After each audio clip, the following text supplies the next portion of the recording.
D'abord, tous mes vœux pour cette nouvelle année durant laquelle nous allons continuer de nous retrouver régulièrement pour partager ensemble les magies de l'opéra.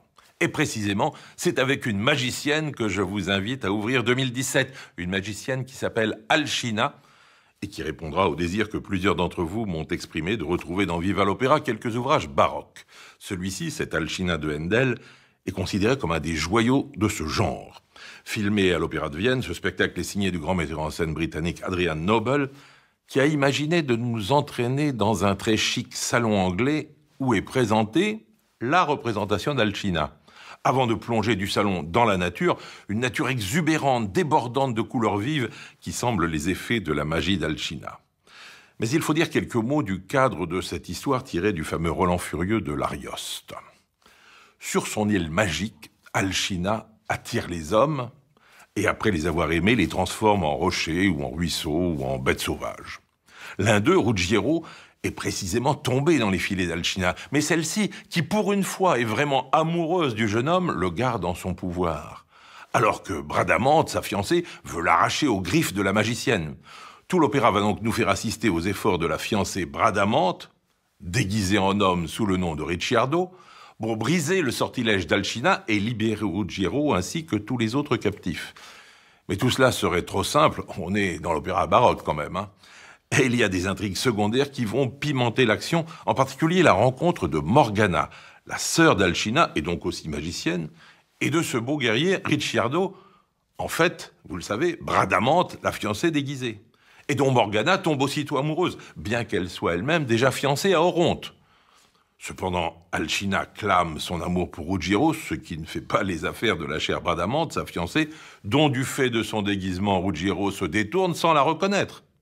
Par ailleurs, le ton monte entre Morgana et Oronte, indigné de l'amour nouveau que porte sa fiancée en titre à cet étranger, ce Ricciardo, dont vous savez, vous, que c'est Bradamante.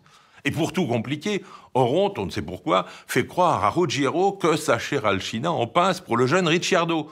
Et donc Ruggiero interpelle Alcina pour lui demander des comptes. Bien sûr, la magicienne proteste de son amour et de sa fidélité.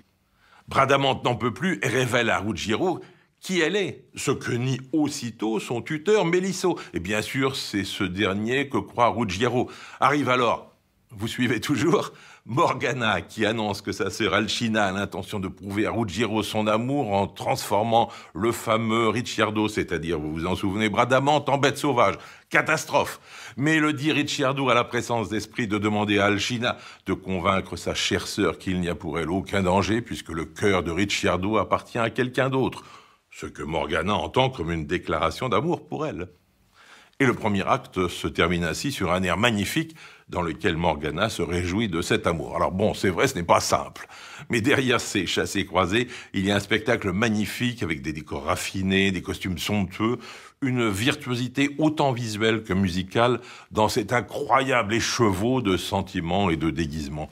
Et surtout, au milieu d'une distribution superlative, il y a l'Alcina d'Ania Arteros, une superbe soprano germano-grecque, peut-être pas encore suffisamment connue du public français, mais qui est à mon sens une des plus grandes voix du monde aujourd'hui. Entrons donc dans ce salon anglais où nous attendent tous ces personnages, et puis surtout laissez-vous porter par cette musique, en fait plus claire que le livret, surtout qu'elle est déployée et sans cesse relancée par notre grand chef français, Marc Minkowski.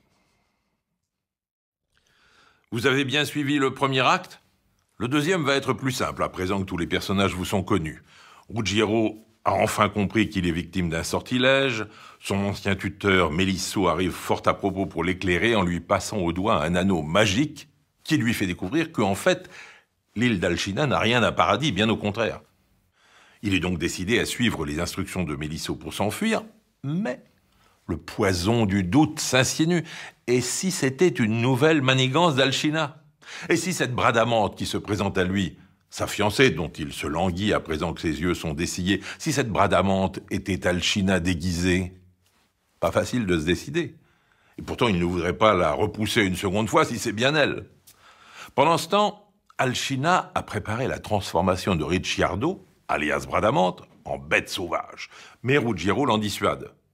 Survient alors Oronte, toujours blessé d'avoir été abandonné par Morgana, qui prétend que Ruggiero, Mélissa et ce Ricciardo ont formé le projet de s'enfuir, de quitter l'île, d'abandonner Alcina.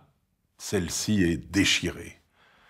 Et Anya Arteros atteint là une émotion rare.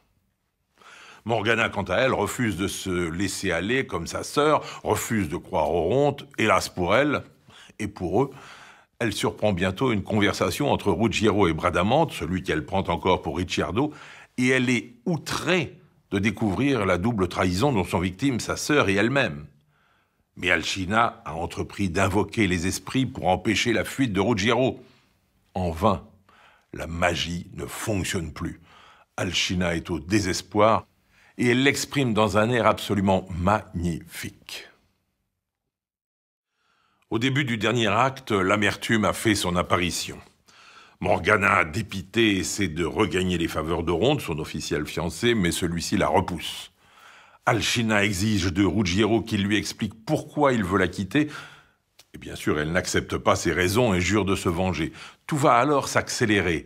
Alcina, totalement désespérée, et là encore, Anya Arteros, avec une inventivité vocale exceptionnelle, s'est passée de l'émotion à l'orgueil blessé, de l'amour au désespoir. Alcina donc va tenter de se défendre avec ce qu'il lui reste, essayant toutes les armes de sa séduction. Mais il est trop tard. Ruggiero s'approche de l'urne où sont concentrés tous les pouvoirs magiques d'Alcina, et il la brise. Le pouvoir d'Alcina, tout ce sur quoi était bâtie son illusion, s'effondre. Les deux sœurs Alcina et Morgana s'enfuient en se lamentant sur leur destin, et tous ceux que la magicienne avait transformés en rochers, arbres ou bêtes sauvages retrouvent leur forme humaine. L'amour a triomphé, et la musique aussi. Retournons donc pour la dernière fois dans le palais d'Alcina, guidé par notre grand chef, Marc Minkowski.